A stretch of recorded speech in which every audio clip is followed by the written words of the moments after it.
The first bank down there, the host project expert, invited me to come and pretend to be an expert in something for a little bit. There's a few things I should say up front. The first one is I'm a native English speaker, so if I speak too quickly or you don't understand me, just let me know and I will slow down. I have the advantage in that I come from the UK. It makes it a lot easier for me. The second one is I've changed the name of what I'm doing a little bit. I've taken a little bit of leeway here to broaden what I'm going to talk about from just GPUs to a couple of other things as well. One other thing as well. The third thing I should say is I'm scheduled to talk for 2 hours. I'm going to try not to talk for 2 hours because that would be terrible for you and for me. But we'll see how I've got 134 slides. So I could easily talk for 2 hours, but we'll see how we go. I should give a little bit of background as to who we are. EPCC is part of the University of Edinburgh, which is still in the UK, as we speak. And we are actually part of physics at the University of Edinburgh. We have quite a long history of managing, providing high-performance computers for the physics community and for a wider computational community in Edinburgh, in the UK. So at the moment we run a machine called Archer, which is a big array system, which is one of the biggest in the UK. We run a big blue GQ for the Dirac consortium doing physics in the UK, and we run a few of those things. And we do a number of other things, including some of the stuff I'm going to talk about today. Just out of interest, who's used GPUs before? So, that's a terrible audience. I've got people who are experts and people who've never touched them before. So unfortunately, for some of you, the material at the beginning might be too basic, and unfortunately for some of you, the material at the end might be too complicated. But hopefully we'll try and sit somewhere in the middle. What I'm going to try and do really is talk about what a GPU is, an accelerator is, how you program them, and then at the end, some of the work we've been doing programming different codes on them, and some of the experiences we've had. So if it takes too long in the middle talking about the specifics of how you program a GPU, let me know and I can speed up those slides. Just going right back to the beginning, and there may be people here who don't do parallel computing. After all, it's not really a parallel computing conference, the rest. So why are we doing parallel computing in the first place? Why do I have a job? Well, it's because simulation, computational simulation, is now very important to basic scientists. And for a number of reasons.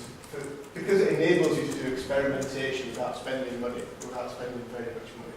And it enables you to do science which you can't do physically.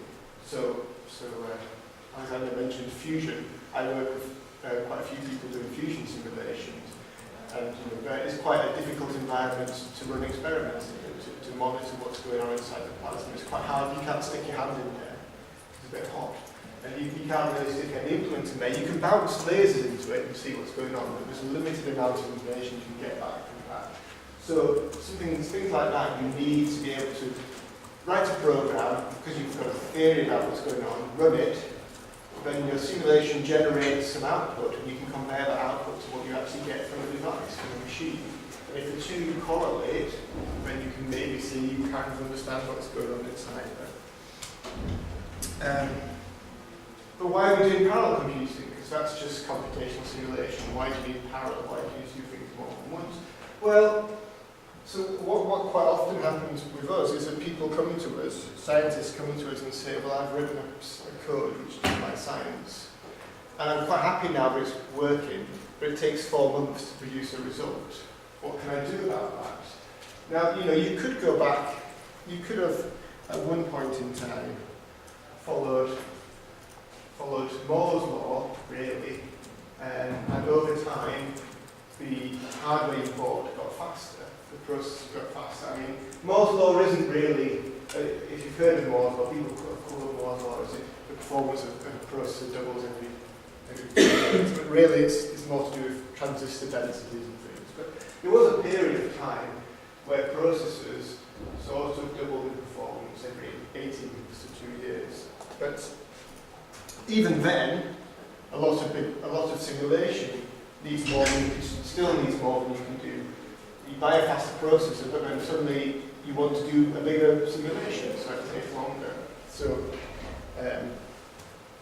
we get to a point where it's very hard as well to make faster processors.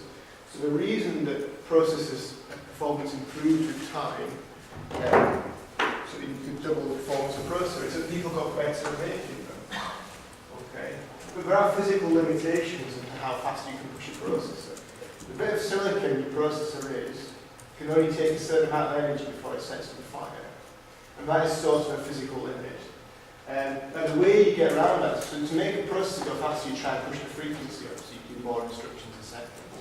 But the power used by the CPU is proportional to frequency times the voltage squared.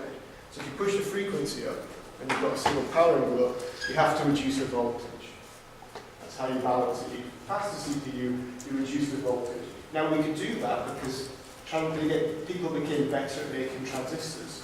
So they could recognize smaller and smaller voltage changes. But of course we get to a point now where it's very hard to reduce the voltage any further. Because the difference between a 1 and a 0 in a transistor is you get into the limit where the transistor won't switch. That's why you can't keep pushing your serial processor faster. It's also actually, one of the real drivers is it costs too much. Making processors is expensive business. There is no money to do science, so you have to use what's out there. There's no real money to push faster and faster processors. So what we do, what people have been doing for a long time, in fact, actually one of the first computers ever was really a parallel computer. So people have been using parallels. But what you do is you say, well, I can buy lots of cheap processors and put them together, use them all at once, and maybe that'll do my simulation for me. And actually, we've been quite good. The world has been quite good at pushing that trend forwards. So this is a graph which I've stolen from Wikipedia, as all good science is, stolen from Wikipedia. And you can see that over the past 50 or 60 or 70 years, people have been quite good at maintaining the size, the pace of the largest machine in the world. So this is the performance of the fastest machine in the world. It's the fastest known machine in the world over time. And you can see that there is a difference here between operations and floating point operations. Right, so the original machines weren't doing floating point calculations. What we care about, scientific simulation, we care about floating point calculations, not integer search, primarily. And you can see we pushed it over time. Okay, and we've done, and this has been done in numerous ways. So if you actually look at the lists of the top 500 machines in the world, you'll see there's lots of different kinds of computers in there. There are traditional, what you would call traditional parallel computers, which are just lots of individual processors connected together. But also nowadays we have different systems which have different hardware, systems which have accelerators, which is what I'm talking about today. So the fastest machine in the world at the moment is a machine called Tian-2, which sits in China, and that runs at 31, 32 petaflops. And it's the only way they can do that is by using accelerators, by using a kind of special hardware which we put in the machine, and that makes it go faster. There's also this is quite contentious. This is measuring what we call peak performance of a system. And of course, there's lots of people who tell you that this is a pointless bit of information, because all it maps is how many floating point operations a system can do, not actually how much science you can do on it. And there is sort of big arguments about these accelerator systems and how easy they are to use, and how we. So anecdotally, I've been told that the system they've got in China, at the moment they're running web servers on it. They're running game web servers on it because there's no one to do any science. So the way it's been constructed, and I'll talk about it later, is not useful to anybody. There aren't really any codes getting effectively run on it. Okay, so there are a small number of codes which have shown good performance on it, but they're not codes that the Chinese are particularly interested in. Anyway, a lot of this is just politics. A lot of having the biggest machine in the world is just politics. This is all down the line. So the problem we had with making a single processor go faster, meaning you couldn't push the clock speed further and further, but processor manufacturers have still been getting better and better at making transistors and putting transistors on a piece of silicon. So the number of transistors you can fit on the silicon has still progressed, as Moore's law has over the past 5 or 10 years, mainly by shrinking the size of transistors. You know, they've been going from 24 nanometer transistors to 40 to 7. I think Intel are conventional at 7 and just about conventional at 7. So that has meaning that processor manufacturers can't make the processor go faster, but can put more stuff on the processor. And that is a trend that we've all seen. I mean, all these laptops, and I assume all these desktops in this room, will be leveraging that trend. So they're doing multi-core systems. Single processor, but it has multiple computational units on there, because you can't make one of the individual processors go faster, but you've got enough space to put a few of them on there. And then overall, as a chip manufacturer, as Intel, you can say this processor is twice as fast as the last one. Okay? Now the individual processing elements aren't, but overall what you've got on there is. So actually, we've been interested in power computing for a long time for science, but actually it's becoming more important for just for everybody at the moment, because the way this trend is going, you're getting more individual elements on your processor, but each one of them is not any faster. And in fact, you have instances where each one of them is slower than the last time you had a processor, which means that if you have a normal serial program and you run it on the processor and then you buy a new processor and it's just serial, it might actually run slower when you upgrade your hardware, right? Because the manufacturers are not pushing the individual processing elements faster, but they're just putting more.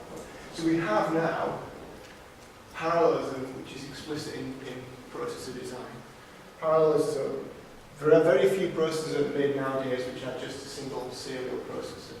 They'll either have multiple cores in them, or they'll have multiple, at a lower level they'll have multiple functional units inside them, so they can do multiple floating point operations at any one time, and all these kind of